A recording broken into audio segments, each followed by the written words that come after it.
because there were no black movers there either. So they turned down my bid, and I submitted a request to the General Accounting Office in Washington, D.C. to investigate. And they came back and said, I didn't get the contract because I didn't have authority to go into the area and pick people up and move them in the area. That's a pretty well established law. But the GAO report further said the guy who got the contract didn't have the authority either. So what I did was, I went to the White House. It's an interesting story, but I met with the secretary that handles complaints, and she said, Smith, unfortunately, we got 10,000. It'll take us 6 months to get to your case. I said, no, it won't. That's because when I leave here, I'm heading to Jack Anderson's office. I'm going to expose this story. I'm not going to be kept out. I got a family to support. And she said, well, let me get your information and we'll get back with you. I did go to Mr. Anderson's office, and a reporter took my story. It appeared nationwide in papers. The next thing I know, I get a call from the Air Force Base saying, you have this contract without any competition. Tell us what your price is and go to work. I did that. I later got a loan from the Small Business Administration. I went back and got another small loan. And with that contract, I went back and requested a $100,000 loan. They were hedging and dodging on it. At the time, the ex-mayor of the city became my lawyer, along with a couple other guys, and a guy named Ben Johnson from the Herbert Muhammad Enterprise in Chicago. He came down and put the program together, and Charles Scott was my main attorney. His daddy argued at Brown versus Board of Education. We went to Kansas City and met with the director of the Small Business Administration. Interesting. The first thing he said is, I want to hear from Mr. Smith. I said, okay. I said, sir, I said, it wasn't too long ago when your folks came to this country, rejects. You came here talking this and that, and you were the lowest class of people.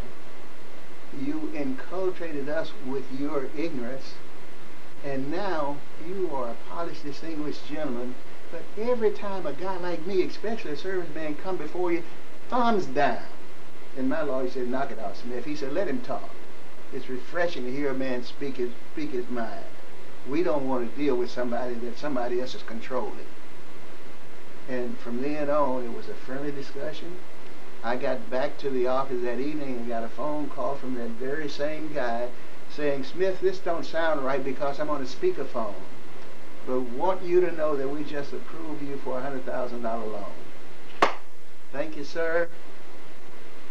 2 days later, my trucks were taken across the state line, which is a federal offense, and burned to the ground. I'm out of business. Back against the wall again. Professional loser? I don't know. But still fighting.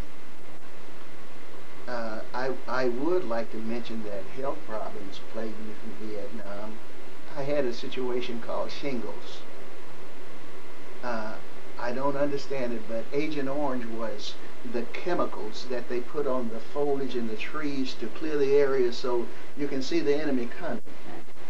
That got into my skin. It gets into your bones, it gets into your organs, and I've gone through all of that cycle, but I had a nervous breakdown and I couldn't have any clothes on me. So you had a nervous breakdown at what point? This is about 3 or 4 months after I'm out of the service. The doctor said, Smith, you're not taking care of yourself. He said, with your condition, he said, you got to change. And he said, I'm putting it down here. He wrote so much stuff down there. He intended for me to receive the benefits that veterans get. Mm-hmm. But what the VA do, like insurance companies do typically, is they send you a letter to the wrong address, where you were, not where you are. They know it. So you're sick, you are not thinking about no benefits. You don't even know anything about benefits. So I went through a lot of illness. Eventually, I was able to work, so I mentioned the jobs that I was employed for a while. And I got involved in an incident that caused me to run afoul of the police. In other words, some people reported to me that a family that I knew was beaten by the police. I intervened by calling our state senator, who came down and put together a protest against the police department. I met with the chief of police, and one day a police officer came up the steps looking around, came up to my door looking around, and turned around and left.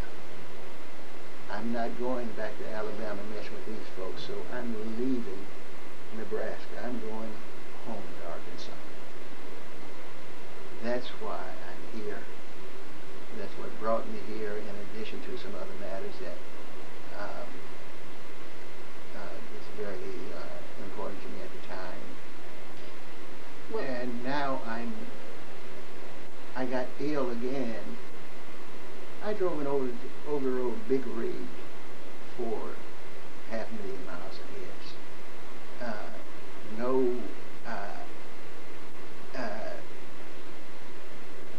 What do you want to call it?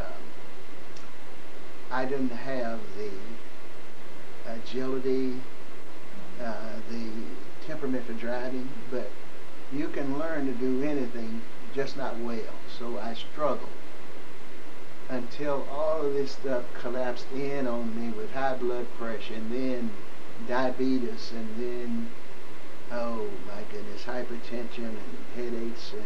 And you believe all of this illness was due to your time in the military service, and after the service, I was driving a big rig, and my eyes closed, and I'm going down a 2-lane highway, and oh my Lord, just go straight. You didn't see any cars, just in about 30 seconds my eyes opened. I lost control of motor facilities, and when I couldn't work anymore, I had to go to the VA for treatment, and that's when I started to apply for the benefits that they offer. And ironically, Albert had been filing a claim. I'd lost contact with him. I didn't even know he'd been in the Army, and certainly didn't know he had a claim with the VA. But his records ended up in my file. He has diagnosis of paranoid schizophrenia, and I have a diagnosis of post-traumatic stress disorder.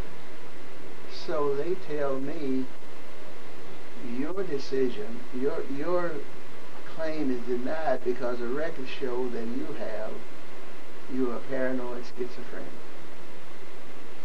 And we went through this tug of war of, that's not me, get it out of my file.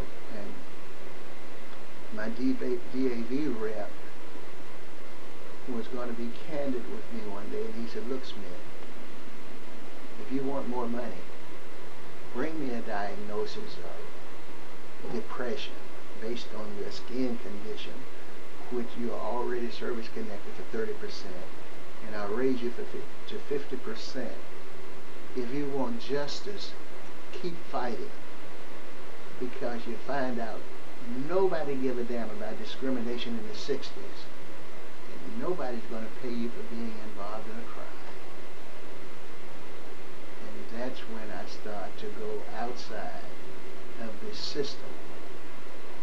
I wrote Ms. Obama 3 times because she had announced that her and General Crystal were hooking up to help veterans with PTSD and their family.